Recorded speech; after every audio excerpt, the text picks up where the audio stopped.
Hi friends, இப்போ நம்ம பார்க்குறது நம்ம கூடுவாஞ்சேரியில் உள்ள அந்த ஜிஹெச் ரோட்லேருந்து எஸ்டென்ஷா வரையும் போகிற ரோடு எல்லாமே ரொம்ப மோசமாக இருக்குங்க. ரொம்ப குண்டும் குழியுமாக இருக்குங்க. எத்தனை டைம் பேட்ச் போட்டிருக்காங்க, அந்த பேட்ச் எல்லாம் உடஞ்சி ரொம்ப குண்டும் குழியுமாக இருக்குங்க. அங்கே ஒரு ஸ்கூல் இருக்குது, அது இல்லாமல் ஒரு பெரிய ஐடி கம்பெனி இருக்குது. அந்த ஐடி கம்பெனியில் குறைஞ்சது ஒரு 1500 பேர்கிட்ட வேலை செய்கிறாங்க. ஒரு ப்ரைவேட் ஸ்கூல் இருக்குது, அது இல்லாமல் எஸ்டென்ஷாங்கிற ஒரு அப்பார்ட்மெண்ட் இருக்குது.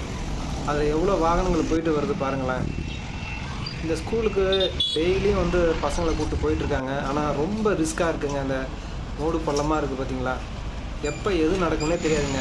எனக்கு தெரிஞ்சு நேற்று கூட ஒரு ஆக்சிடென்ட் நடந்ததுங்க. அதில் இது இந்த நிர்வாகம் எப்படி பார்த்துட்ருக்குன்னு தெரியலைங்க. சம்மந்தப்பட்ட அதிகாரிக்கு இது போகிற வரைக்கும் கொஞ்சம் ஷேர் பண்ணுங்கள்.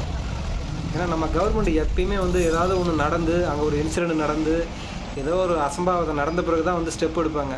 அதுக்கு முன்னாடி யாருமே எடுக்க மாட்டாங்க. அதுதான் நம்ம கவர்மெண்ட்டு. அது எந்த கவர்மெண்ட்டாக இருந்தாலும் இதுதான் பண்ணுதுங்க.